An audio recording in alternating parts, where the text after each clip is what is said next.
자, 오늘은 마땅하니라 두 번째 시간으로 또 함께 은혜 나누도록 하겠습니다. 자, 우리는 이제 단 하나밖에 없는 인생을 살아가기에 우리의 소중한 인생을 정말 잘 살아야 합니다. 우리의 인생을 잘 산다라는 것을 다른 말로 하면 마땅한 삶을 산다라는 것입니다. 오늘 본문에서 사도들은 사람보다 하나님께 순종하는 것이 마땅하다라고 말했습니다. 왜냐하면 하나님은 가장 의로우신 분이기 때문에 하나님의 뜻대로 순종하면 그 사람은 의로운 삶을 살 수 있고 그 사람은 또한 영원한 진리 되시는 하나님과 함께 살 수 있기 때문입니다. 오늘 본문에는 이 하나님의 뜻에 순종하는 사도들과 이와 반대로 하나님을 대적하는 유대 종교 지도자들의 모습이 대조적으로 기록되어 있습니다. 종교 지도자들은 그 당시 이스라엘 사회에서 최고의 권력을 가진 사람들이었지만 그들은 하나님을 대적하는 자들이었기에 그들의 삶은 하나님이 보시기에 마땅한 것이 될 수가 없었고 그들은 결국 하나님과 함께 살 수가 없었습니다.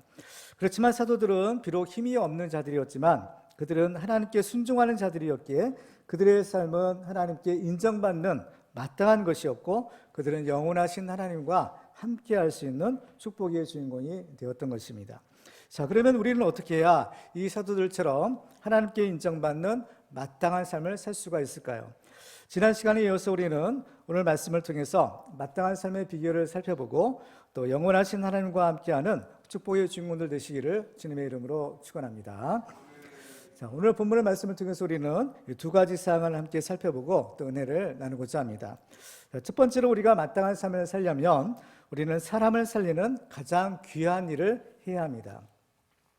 우리가 이 마땅한 삶을 산다라는 것의 의미는 하나님으로부터 의롭다라고 인정받는 삶을 사는 것입니다. 왜냐하면 하나님이야말로 절대선이시며 가장 의로우신 분이시기 때문입니다. 그런데 우리 인간의 중심을 살피시는 하나님께서 보실 때에 의인은 하나도 없다라고 하셨습니다. 하나님의 공의로운 기준인 율법의 요구대로 살 수 있는 사람이 아무도 없기 때문에 하나님께서는 이 행위로서가 아니라 바로 오직 믿음으로써 우리를 의롭다 여기시는 새로운 의의 길을 우리에게 제시해 주신 겁니다. 그래서 아브라함이 하나님을 믿었을 때 하나님께서는 그의 믿음을 보시고 그를 의롭다라고 여겨주신 겁니다. 따라서 우리는 하나님을 믿을 때 우리는 구원받고 의롭다 인정받는 그런 사람이 될 수가 있습니다. 그러면 우리는 이제 하나님을 믿어야 되는데 그러면 어떻게 하면 하나님을 믿을 수 있을까요? 로마서 10장 17절에 보면 그러므로 믿음은 들음에서 나며 들음은 그리스도의 말씀으로 말미암았느니라 라고 말씀합니다. 따라서 우리는 바로 그리스도의 말씀을 들어야만 하나님을 제대로 믿을 수가 있는데 이 그리스도의 말씀이 바로 복음이라는 것입니다. 오늘 본문에서 사도들은 이 복음이 무엇이냐, 이 복음의 핵심을 30절과 31절에서 이렇게 말하고 있어요. 너희가 나무에 달아 죽인 예수를 우리 조상의 하나님이 살리시고 이스라엘에게 회개함과 죄사함을 주시려고 그를 오른손으로 높이사 임금과 구주로 삼으셨느니라. 바로 이것이 복음의 핵심인데 이것을 신학적인 용어로는 케리그마라고 부르고 있습니다. 바로 사도 바울은 이 복음의 능력에 대해서 로마서 1장 16절에서 이렇게 증언합니다. 내가 복음을 부끄러워하지 아니하노니 이 복음은 모든 믿는 자에게 구원을 주시는 하나님의 능력이 됩니다. 이처럼 복음은 모든 믿는 자에게 구원을 주시는 하나님의 능력이기 때문에 이 복음이야말로 모든 사람이 들어야 할 가장 복된 소식이고 구원의 가장 기쁜 소식이 될 수 있는 것입니다. 지금 여기에서 예배를 드리는 우리도 바로 이 복음을 들었기 때문에 예수님을 믿고 구원받은 하나님의 자녀가 되었습니다.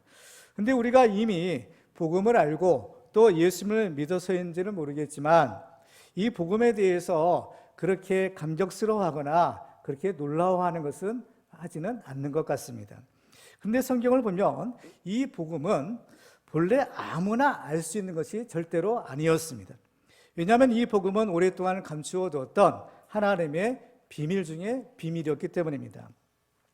골로새 1장 26절과 27절 말씀을 보시면 이 비밀은 만세와 만대로부터 감추어졌던 것인데 이제는 그의 성도들에게 나타났고 하나님이 그들로 하여금 이 비밀의 영광이 이방인 가운데 얼마나 풍성한지를 알게 하려 하심이라.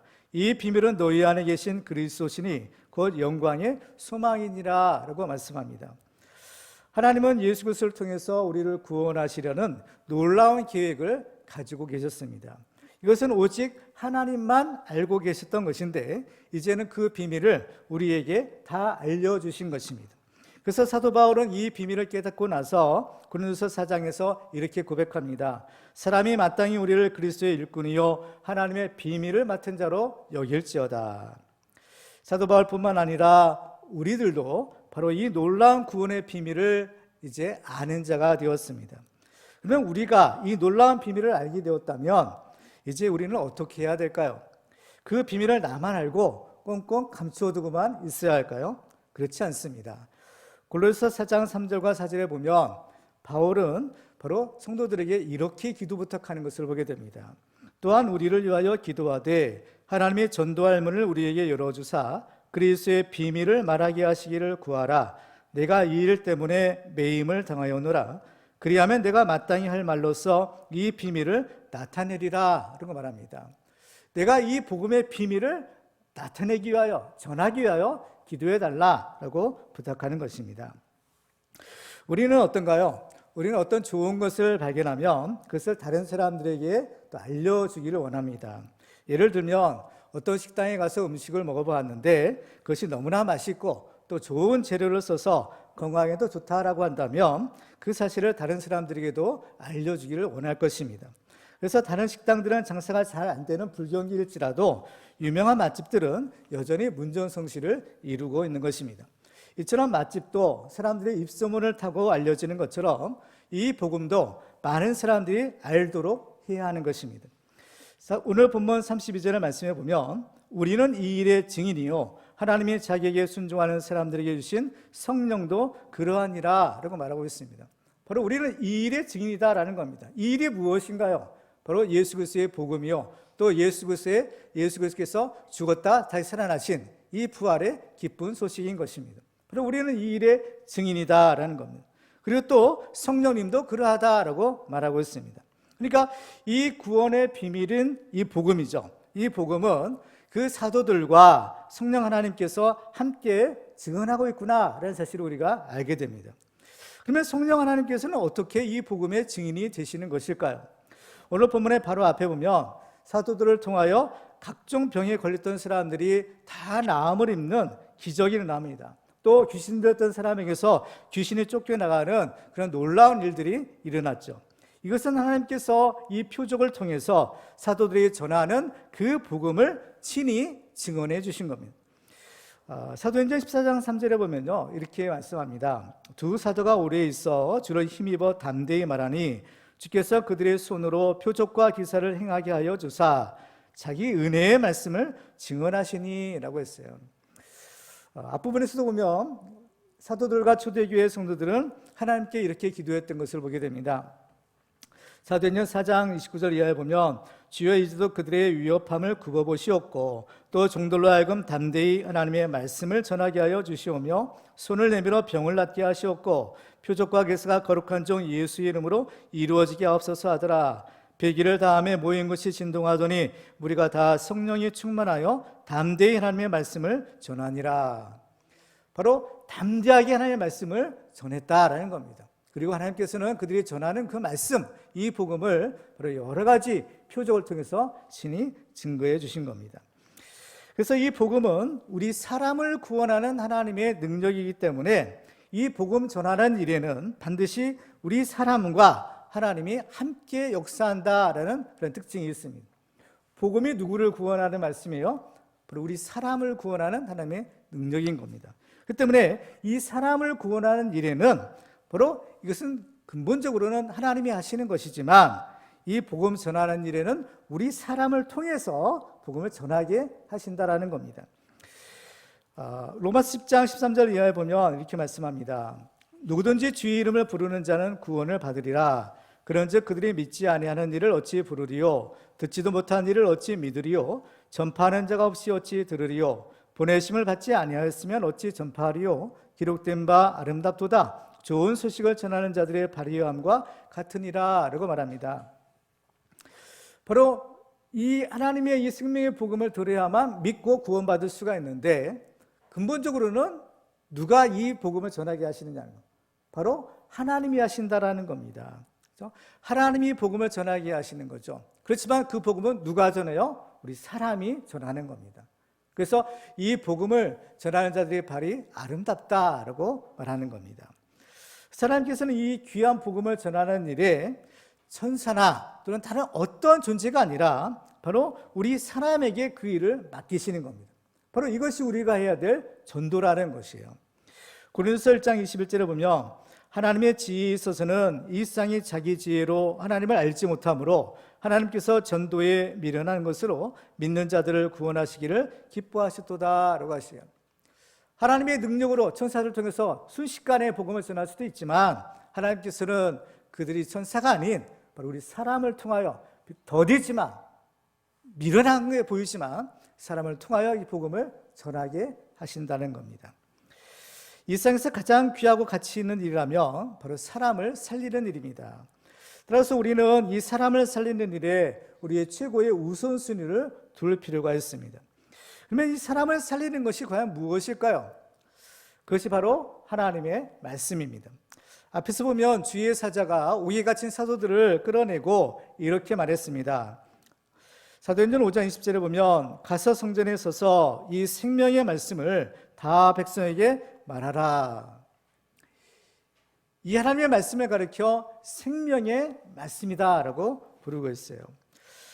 하나님의 말씀은 우리를 살리는 생명 양식입니다.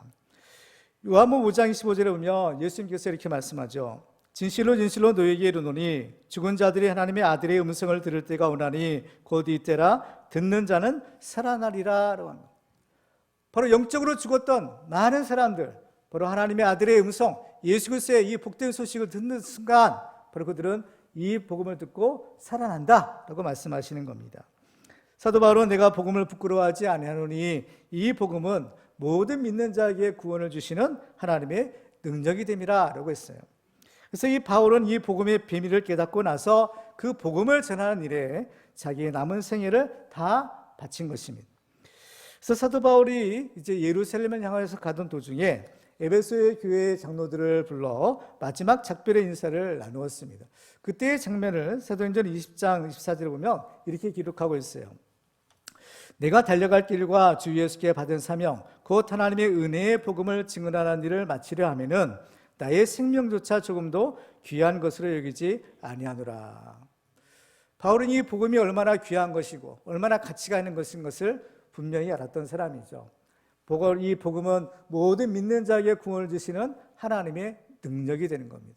그래서 이 복음을 들어야만 사람들이 예수를 믿고 구원받고 생명을 얻는 축복을 받게 되는 것이죠. 그렇기 때문에 바울은 이것이 가장 가치가 있는 일이다 생각하고 그 복음을 전하는 일에 심지어 나의 생명조차 조금 더 귀한 것으로 여기지 아니한다라고 할 각오와 이 결단으로 복음을 전했던 것입니다. 우리도 하나님 보시기에 마땅한 삶을 살려면 가장 귀하고 가치 있는 일을 해야 하는데 그것이 바로 복음을 전해서 바로 사람을 구원하고 살리는 일입니다. 우리도 모든 사람을 구원하시는 이 생명의 말씀을 전하는 가장 귀한 일을 함으로써 하나님 보시기에 마땅한 삶을 사는 축복의 주용들 되시기를 주님의 이름으로 축원합니다. 자, 두 번째로 우리가 마땅한 삶을 살려면 예수님을 우리의 임금과 구주로 섬겨야 합니다. 자, 오늘 본문에서 사도들이 복음의 핵심을 30절과 31절에서 말했다고 했는데요. 다시 한번 보겠습니다. 너희가 나무에 달아 죽인 예수를 우리 조상의 하나님이 살리시고 이스라엘에게 회개함과 죄사함을 주시려고 그를 오른손으로 높이사 임금과 구주로 삼으셨느니라. 자, 여기서 보면 너희와 하나님을 서로 대조시키고 있는 것을 보게 됩니다. 여기서 너희라는 것은 유대 종교 지도자들을 말하는 표현입니다. 근데 그들이 무엇을 했느냐? 바로 예수를 나무에 달아 죽였다라는 것입니다. 예수님이 나무에 달아 죽으셨다라는 것은 예수님이 하나님의 저주를 받아 죽었다라는 것을 의미하는 표현입니다. 그래서 그들은 예수를 죽일 때 하나님의 저주받은 자로 여기게 하려고 예수님을 굳이 그 나무로 만든 십자가에 못 박아 죽였던 것입니다. 바로 이것이 너희 곧 유대 종교 지도자들이 한 일이다라는 것이죠. 그렇지만은 이에 비해서 하나님께서는 무엇을 하셨느냐? 그들이 죽인 그 예수를 다시 살리셨다는 것입니다. 유대 종교 지도자들은 예수를 죽였지만 하나님은 그와 정반대로 죽은 예수를 살리시고 그를 높이셔서 임금과 구주로 삼으셨다라는 것입니다. 그런데 오늘 본문은 이 일을 행하신 하나님을 가리켜서 특별히 우리 조상이 하나님이다라고 표현하고 있습니다. 이것은 지금 유대 종교 지도자들이 자신들은 그들의 조상의 신앙을 이어받았다라고 주장하지만 사실은 그렇지 않다라는 것입니다. 그 증거가 무엇이냐? 그들이 하는 짓과 하나님이 하시는 일이 정반대라는 것입니다. 요한복음 6장에 보면 예수를 죽이려고 했던 자들에게 예수님이 이렇게 말씀하십니다. 요한복음 8장 39절과 40절 보시면 예수께서 이르시되 너희가 아브라함의 자손이면 아브라함이 행한 일들을 할 것이거늘 지금 하나님께 들은 진리를 너에게 말한 사람인 나를 죽이려 하는도다. 아브라함은 이렇게 하지 아니하였느니라 라고 하십니다. 그러면 왜 그들은 이 예수를 죽이려고 했을까? 예수님께서는 바로 그 이유를 이렇게 밝히시죠. 요한복음 8장 44절에 보면 너희는 너희 아비 마귀에게서 났으니 너희 아비 욕심대로 너희도 행하고자 하느니라. 그는 처음부터 살인한 자요 진리가 그 속에 없으므로 진리에 서지 못하고 거짓을 말할 때마다 제 것으로 말하나니 이는 그가 거짓말장이요 거짓의 아비가 되었음이라. 왜 예수를 죽이려 하느냐? 바로 너희들이 바로 이 마귀의 자식이 되었기 때문이라. 마귀는 어떤 존재냐? 그는 처음부터 거짓말장이요 살인한 자다라는 거예요. 그 때문에 너희들이 바로 그 마귀에 속한 자, 마귀의 자식이 되었기에 바로 이 하나님의 아들을 예수님을 죽이려고 한 것입니다. 그래서 세례 요한이 그 세례를 베풀 때 이런 얘기를 하죠. 마태복음 3장 7절에 보면 요한이 많은 바리새인들과 사두개인들이 세례 베푸는 데로 오는 것을 보고 이르되 독사의 자식들아 누가 너희를 가리켜 임박한 진노를 피하라 하더냐. 그러므로 회개에 합당한 열매를 맺고 속으로 아브라함이 우리 조상이라고 생각하지 말라. 내가 너에게 이르노니 하나님이 능히 이 돌들로도 아브라함의 자손이 되게 하시리라. 지금 유대 종교 지도자들은 그들은 조상의 신앙을 물려받았다라고 주장을 하지만 실상은 그들은 조상의 신앙을 갖지 못했고 그 결과 하나님을 대적하는 마귀의 자식들이, 독사의 자식들이 된 것입니다. 그 증거가 무엇인가 하면 하나님께서 보내신 하나님의 아들 그 메시아를 십자가에 못 박아 죽인 사실입니다. 그런데 이렇게 하나님을 대적하는 유대 종교자들의 그 망령된 모습은 사실 누구냐라는 거예요. 그 당시에 예수님을 십자가에 못 박았던 그 유대 종교 지도자들만이 바로 예수를 죽인 자들이냐라는 거죠. 그렇지 않은 겁니다. 바로 그 예수를 죽인 자가 바로 우리들이었다라고 성경은 증거합니다. 에베소 2장 2절과 3절에 보면 그때 너희는 그 가운데서 행하여 이 세상 풍조를 따르고 공중의 권세 잡은 자를 따랐으니 곧 지금 불순종의 아들들 가운데서 역사하는 영이라. 전에는 우리도 다 그 가운데서 우리 육체의 욕심을 따라 지내며 육체와 마음에 원하는 것을 하여 다른 이들과 같이 본질상 진노의 자녀였더니 라고 합니다. 그들만 예수를 죽인 것이 아니라 바로 모든 사람이, 모든 죄인이 바로 그 예수를 죽인 그 흉악한 죄인이다라고 밝히고 있는 겁니다. 그러면 이러한 큰 죄를 깨달은 사람은 과연 어떻게 해야 될까요? 회개해서 죄사함을 얻고 예수를 믿어야 합니다. 오늘 보면 31절 말씀을 보시면 이스라엘에게 회개함과 죄사함을 주시려고 그를 오른손으로 높이사 임금과 구주로 삼으셨느니라 라고 하십니다. 여기서 회개와 죄사함이라는 것은 죄인이 구원을 얻을 수 있는 복음의 핵심이 되는 내용입니다. 세례 요한이 외친 복음도 회개하라 천국이 가까이 왔느니라 였습니다. 그리고 예수님께서 맨 처음에 선포하신 복음도 회개하라 천국이 가까이 왔느니라 라는 것이었습니다. 그리고 이 사도들이 외친 복음의 핵심도 역시 회개하라 라는 것입니다. 사도행전 3장 19절에 보면 그러므로 너희가 회개하고 돌이켜 너희 죄 없이 함을 받으라. 이같이 하면 새롭게 되는 날이 주 앞으로부터 이를 것이요 라고 말합니다. 그 앞부분에서도 베드로의 오순절 설교를 듣고 사람들의 그 마음이 찔렸다라고 했습니다. 그래서 형제들아 우리가 어찌할꼬 라고 할 때 베드로는 너희가 회개하여 각각 예수 그리스도의 이름으로 세례를 받고 죄사함을 받으라 라고 말했던 것입니다. 근데 이렇게 회개해야 죄사함을 받을 수 있다라고 했는데, 우리는 과연 우리는 무엇을 회개해야 될까요? 물론 우리의 지은 죄를 회개해야 되겠죠. 그런데 우리의 지은 죄를 회개하는데 그럼 구체적으로 우리의 죄가 뭐냐라는 것입니다. 그 구체적인 해답을 오늘 보면 31절에서 우리가 찾아볼 수 있을 것입니다. 오늘 31절 말씀을 다시 한번 보시면, 이스라엘에게 회개함과 죄사함을 주시려고 그를 오른손으로 높이사 임금과 구주로 삼으셨느니라 라고 하십니다.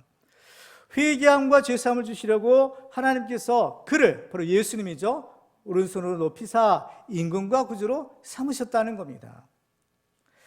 우리 타락한 인간의 가장 근본적인 문제가 있다면 그것은 바로 죄의 문제입니다. 그런데 이 죄의 본질은 바로 하나님의 말씀에 대한 불순종이라는 것입니다. 에덴 동산에서 아담과 하와가 범한 그 범죄한 장면을 보면 그들은 하나님의 말씀에 불순종합니다.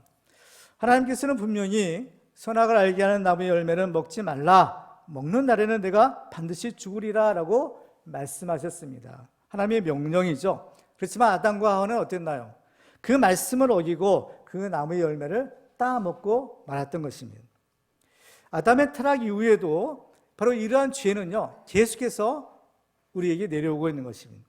그런데 이 인간의 죄의 본질은 바로 그때와 지금이나 다를 바가 없는 것입니다. 그것은 바로 하나님의 말씀에 대한 불순종이라는 것입니다.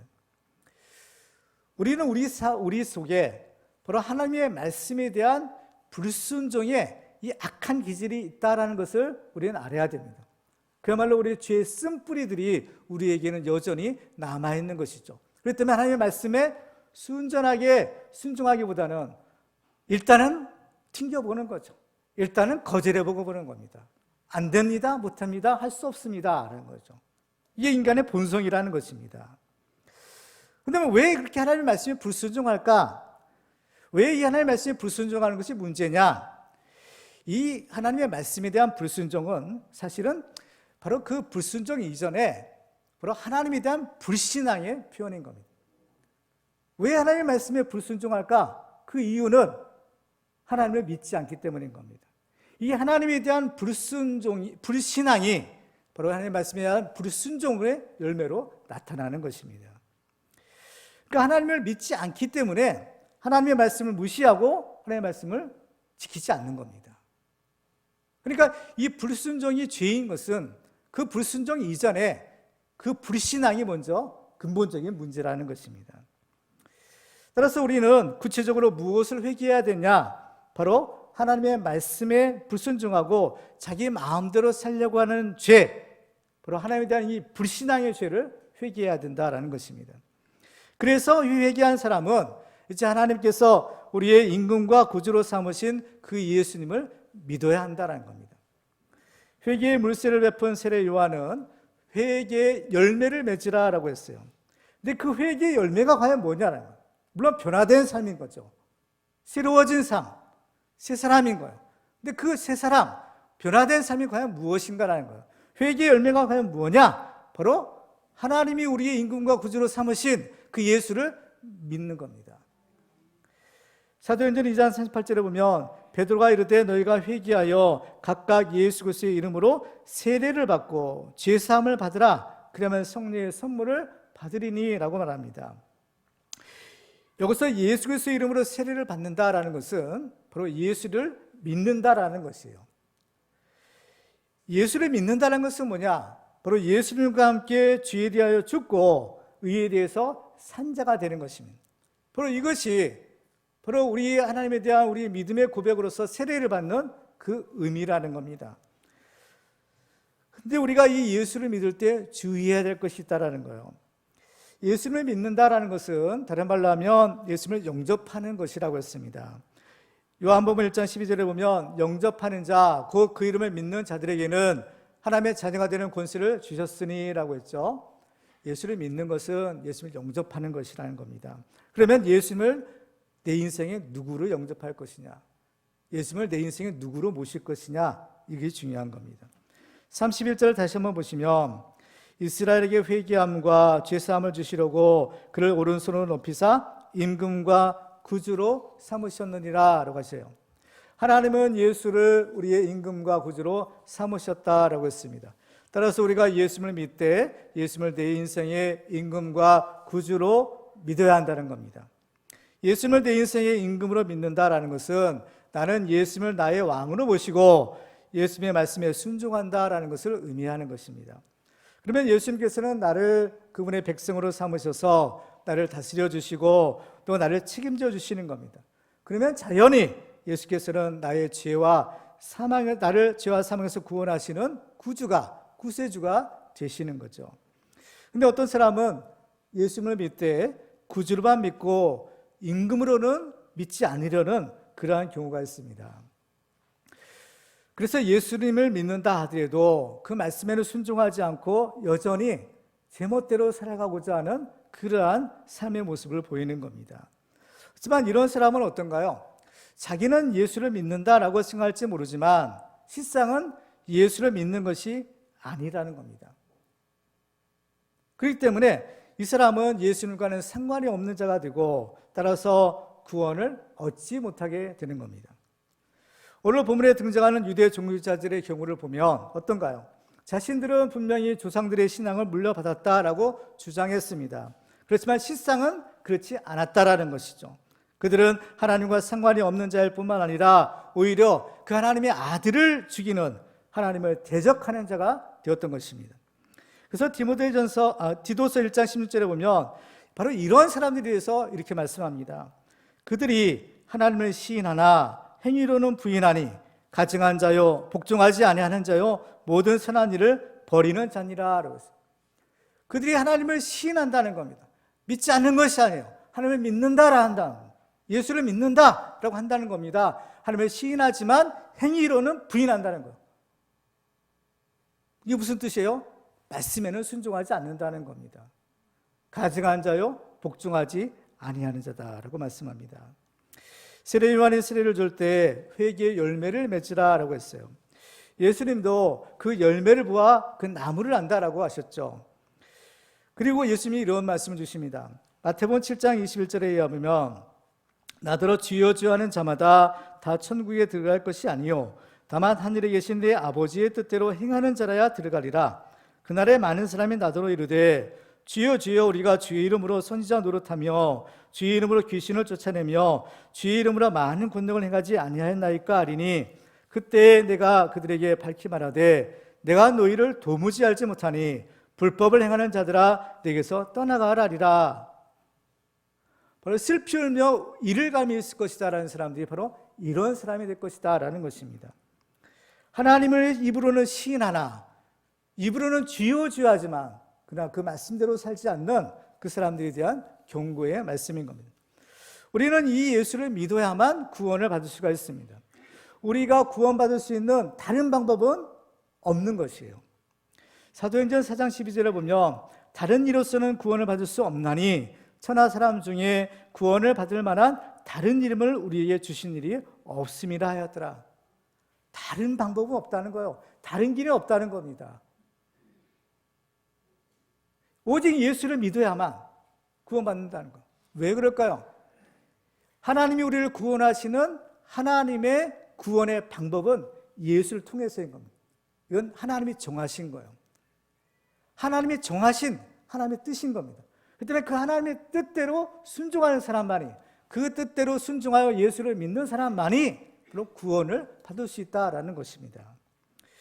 사람들은 말합니다. 왜 꼭 예수를 믿어야만 되느냐? 산의 꼭대기에 산 정상에 올라가려면 이 길로도 갈 수 있고 저 길로도 갈 수 있고 여러 가지 등산로도 있어서 아무 길로도 가든지 꼭대기만 가면 되는데 왜 꼭 예수를 믿어야만 구원받을 수 있느냐? 너무한 것 아니냐? 너무 편협적인 것 아니냐? 너무 배타적인 것 아니냐? 라고 말합니다. 그렇지만은 그렇지 않아요. 하나님은 오직 한 길만 정해 주신 겁니다. 그래서 그 길을 따르든지 그렇지 않든지는 본인이 선택할 문제인 것이죠. 물론 왜 꼭 예수를 믿어야만 되는가에 대해서 여러 가지 이유가 있을 거예요. 그런데 이 질문에 대해서 바로 오늘 본문과 관련해서 생각을 해본다면 한 가지 우리는 그 해답을 찾아볼 수 있는 겁니다. 그것은 바로 이 예수님이야말로 바로 하나님을 바르게 섬기는 믿음의 표본이 되기 때문인 거죠. 우리는 하나님을 믿어야만 이 믿음으로 의롭다함을 인정받고 마땅한 삶을 살 수 있다라고 했습니다. 그런데 이게 하나님을 믿는다는 것이 과연 뭐냐라는 거예요. 그래서 예수님이야말로 하나님을 가장 잘 믿는, 하나님을 가장 잘 섬기는 모델이 된 겁니다. 그래서 하나님께서는 바로 우리가 하나님을 믿되 바로 이 예수님처럼 믿으라는 거예요. 우리 예수는 유일한 믿음의 모델이 예수님이신 겁니다. 빌립보서 2장 5절 이하에 보면 이렇게 말씀하죠. 너희 안에 이 마음을 품으라. 곧 그리스도 예수의 마음이니 그는 근본 하나님의 본체시나 하나님과 동등됨을 취할 것으로 여기지 아니하시고 오히려 자기를 비워 종의 형체를 가지사 사람들과 같이 되셨고 사람의 모양으로 나타나사 자기를 낮추시고 죽기까지 복종하셨으니 그 십자가에 죽으심이라. 자, 그러면 우리가 예수님처럼 믿어야 되는데, 예수님처럼 하나님을 섬겨야 되는데 그 예수님의 믿음은 어떤 믿음이냐는 거예요. 핵심은 두 가지입니다. 하나는 순종, 하나는 겸손과 또 한 가지는 순종인 거죠. 바로 우리가 예수님에서 배워야 될 믿음의 모델은 지극히 자기를 낮추시는 겸손함과 하나님의 말씀에 대한 절대 순종인 겁니다. 그 증거가 무엇으로 나타나느냐? 바로 예수 그리스도의 성육신 사건과 십자가의 죽으심으로 나타나는 겁니다. 그러니까 이 예수는 지극히 높으신 하나님과 삼위일체 하나님이세요. 근데 동등됨을 취하지 않고 지극히 낮은 이 피조물, 우리 인간에 대신 거예요. 가장 낮아주신 것, 이 예수 그리스도의 겸손인 겁니다. 하나님의 아들이 인간이 되신 것이 바로 가장 낮아주신 예수님의 겸손의 증거예요. 또 이 예수님은 어떤가요? 하나님의 말씀에 죽기까지 순종하시죠. 하나님의 말씀에 대한 절대 순종, 바로 이것이 십자가의 죽으심으로 나타나는 겁니다. 그러니까 성육신 사건과 십자가의 죽으심 사건이야말로 바로 우리가 이 예수를 통해서 어떻게 하나님을 믿고 섬겨야 되는가라는 것을 우리가 배우고 본받아야 될 믿음의 요체인 겁니다. 겸손함과 순종함이라는 거죠.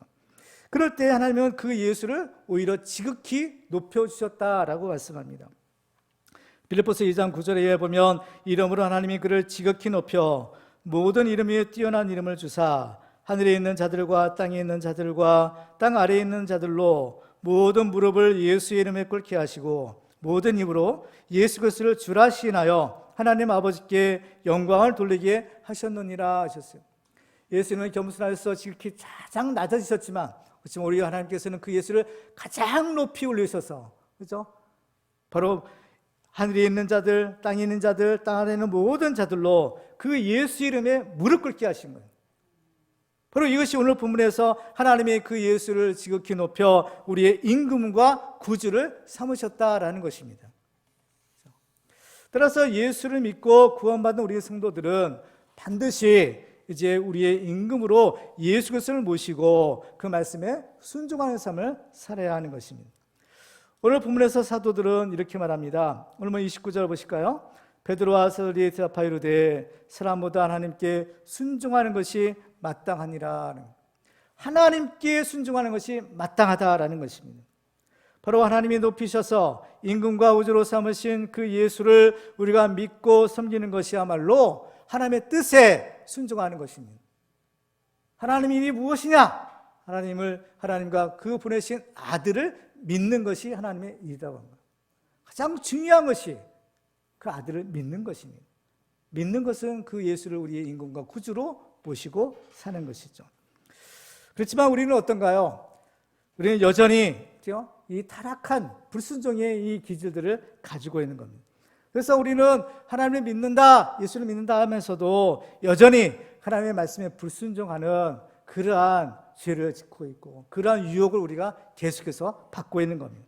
그래서 이것이 바로 우리가 싸워야 될 영적인 싸움의 본질이 되는 겁니다. 고린도서 10장 3절 이하에 보면 바울이 이렇게 얘기합니다. 우리가 육신으로 행하나 육신에 따라 싸우지 아니하노니 우리의 싸우는 무기는 육신에 속한 것이 아니요 오직 어떤 견고한 진도 무너뜨리는 하나님의 능력이라. 모든 이론을 무너뜨리며 하나님 아는 것을 대적하여 높아진 것을 다 무너뜨리고 모든 생각을 사로잡아 그리스도에게 복종하게 하니 너희 복종이 온전하게 될 때에 모든 복종하지 않는 것을 벌하려고 준비하는 중에 있노라 라고 하십니다. 오랫동안 하나님을 믿는다라고 하면서도 아직도 하나님의 말씀에 순종하지 않는 부분이 혹시 있나요? 성경은 분명히 이것이 죄라고 말씀하고 있습니다. 알면서도 순종하지 않는 이 죄 때문에 우리는 하나님이 약속하신 온전한 축복을 받지 못하고 있고 또 온갖 이 죄의 저주가 끊어지지 않고 있는 것입니다. 그러므로 우리는 바로 이것을 회개해야 합니다. 이스라엘 백성들이 요단강을 건너 길갈에 도착했을 때 그들은 그야말로 죽으면 죽으리라라는 각오로 할례를 행했습니다. 성경을 보면 그때 비로소 애굽의 수치가 그들에게서 떠나갔다라고 말씀합니다. 여호수아 5장 9절에 보면 여호와께서 여호수아에게 이르시되 내가 오늘 애굽의 수치를 너희에게서 떠나가게 하였다 하셨으므로 그곳 이름을 오늘까지 길갈이라 하느니라. 우리가 먼저 결단하고 먼저 이 죄를 끊어야만 성령께서도 하나님께서도 이 성령의 검으로 이 죄의 저주를 끊어주시는 겁니다. 우리는 하나님의 말씀대로 살지 못하게 하는 많은 유혹들을 받고 있어요. 육신의 정욕, 안목의 정욕, 이생의 자랑, 이 세상에 있는 것들, 하나님과 원수된 것이라고 했는데 이런 것들을 우리는 쳐서 복종시키는 겁니다. 바로 이것이 우리가 싸워야 될 영적인 싸움이 있는 거예요. 사도 바울은 고린도서 9장에서 이렇게 말합니다. 내가 내 몸을 쳐 복종하게 함은 내가 남에게 전파한 후에 자신이 도리어 버림을 당할까 두려워합니다 라고 말했습니다. 천하의 사도 바울이지만 나도 내 몸을 쳐서 복종하게 한다는 거예요. 내 몸을 친다는 것은 무슨 뜻이에요? 육체의 본성을 거슬려서 끊임없이 하나님의 말씀에 불순종하고자 하는 그 육체의 정욕, 이러한 육체의 욕심들, 그것을 쳐서 복종시킨다는 겁니다. 빌립보서 2장 12절에 보면 그러므로 나의 사랑하는 자들아 너희가 나의 있을 때뿐 아니라 더욱 지금 나 없을 때에도 항상 복종하여 두렵고 떨림으로 너희 구원을 이루라 라고 말씀합니다. 근데 이것은 우리의 의지와 또 우리의 노력으로는 사실은 불가능한 겁니다. 아무리 우리가 이 죄와 싸워서 이기려고 하고 아무리 자신을 쳐서 복종시키려고 하려 한들 이게 우리의 힘만으로는 이게 안 된다는 겁니다. 그러면 어떻게 해야 될까요? 이것은 우리가 회개하고 그 예수님을 우리의 임금과 구주로 믿을 때에만 가능한 겁니다. 왜냐하면 바로 우리가 믿는 그 예수, 우리가 우리의 임금으로 우리의 구주로 모시는 그 예수님은 바로 죄와 사망 원수를 이기고 부활하셨고 세상을 이기신 바로 하나님의 아들이시기 때문인 겁니다. 그래서 오늘 본 32절에 보면 우리는 이 일의 증인이요 하나님이 자기의 순종하는 사람들에게 주신 성령도 그러하니라 라고 했어요. 우리는 이 일의 증인이라는 겁니다. 증인이라는 것은 뭐예요? 우리는 지금 예수님의 그 명령에 순종하여 이 증인이 되고 있다는 거죠. 예수님의 지상 명령이 무엇이었습니까? 사도행전 1장 8절에 보면 오직 성령이 너희에게 임하시면 너희가 권능을 받고 예루살렘과 온 유대와 사마리아 땅끝까지 이르러 내 증인이 되리라. 내 증인이 되라는 겁니다. 지금 이제 이 사도들은 뭐라고 해요? 우리는 이 일의 증인이라는 겁니다. 예수님의 증인이 되라라는 말씀에 순종하여 그들은 지금 그 예수의 증인이에요. 복음의 증인이요. 예수 부활의 증인으로 이 자리에 있다는 겁니다. 그런데 그들이 바로 이 예수의 증인, 복음의 증인이 되려면 이건 보통 각오가 돼서는 안 되는 겁니다. 지금 그들이 예수의 증인으로 복음을 전할 때 얼마나 많은 고초를 당했나요? 감옥에 갇히고 매를 맞고 심지어 죽이라는 그러한 위협을 받았던 겁니다. 이 증인이라는 말의 헬라어 원어가 마르투스라는 단어인데 이 말의 뜻은 바로 순교자라는 의미가 들어있는 말인 겁니다. 그러니까 예수께서 하나님의 뜻에 죽기까지 순종하신 것처럼 이 사도들도 이 죽을 각오를 해야 그 말씀에 순종해서 예수 부활의 증인이 될 수 있는 겁니다. 그런데 이처럼 우리가 예수님의 말씀에 순종할 때 우리는 비로소 하나님이 약속하신 예수 그리스도 통한 참된 생명, 영생을 얻을 수 있는 겁니다. 요한복음 6장 13절에 보면 살리는 것은 영이니 육은 무익하니라 내가 너에게 이런 말은 영이요 생명이라 라고 했어요. 그 예수의 말씀에 우리가 순종해야 되는 이유가 바로 그 예수의 말씀이 영이요 생명이기 때문인 겁니다. 하나님의 말씀이 생명의 말씀인 것처럼 예수께서 우리에게 전해주시는 그 말씀이야말로 우리를 살리는 생명의 말씀이라는 거죠. 영적인 싸움은 비록 힘들고 어렵지만 우리는 이 싸움을 반드시 싸워야 되고 또 우리는 이 싸움을 싸워서 승리해야 되는 겁니다. 우리 옛말은 할 수 없지만 바로 이미 승리하신 예수님이 우리와 함께 하시고 예수를 모신 우리 성도들은 바로 이 싸움을 능히 이길 수 있는 겁니다. 그래서 이 믿음의 승리자들에게는 하나님이 예배하신 놀라운 상급이 기다리고 있는 겁니다. 사도 바울이 나 자신을 쳐서 복종시킨다, 나는 날마다 죽노라 라고 했던 것처럼 이제 사도 바울이 자기 죽음을 앞두고 이제 그 앞을 내다보았을 때 이런 고백을 합니다. 디모데후서 4장 7절과 8절에 보면 나는 선한 싸움을 싸우고 나의 달려갈 길을 마치고 믿음을 지켰으니 이제 우리는 나를 위하여 의의 면류관이 예비되었으므로 주 곧 의로우신 재판장이 그날에 내게 주실 것이며 내게만 아니라 주의 나타나심을 사모하는 모든 자에게도니라 라고 말하고 있습니다. 이제 말씀을 맺겠습니다. 우리가 하나님 앞에서 이 마땅한 삶을 살려면 우리는 이 사람을 살리는 가장 귀한 이 하나님의 말씀을 전하는 일에 힘을 써야 됩니다. 그리고 우리는 그 예수 그리스도를 우리의 임금과 구주로 섬기는 삶을 살아야 하는 것입니다. 우리도 이 사도 바울처럼 이 믿음의 선한 싸움을 다 싸우고 승리함으로 하나님으로부터 마땅하다 인정받는 믿음의 승리자들이 다 되시기를 주님의 이름으로 축원합니다. 기도하겠습니다. 오늘 주신 말씀 우리가 기억하며 우리 생각 결단하고 우리 기도하도록 하겠습니다.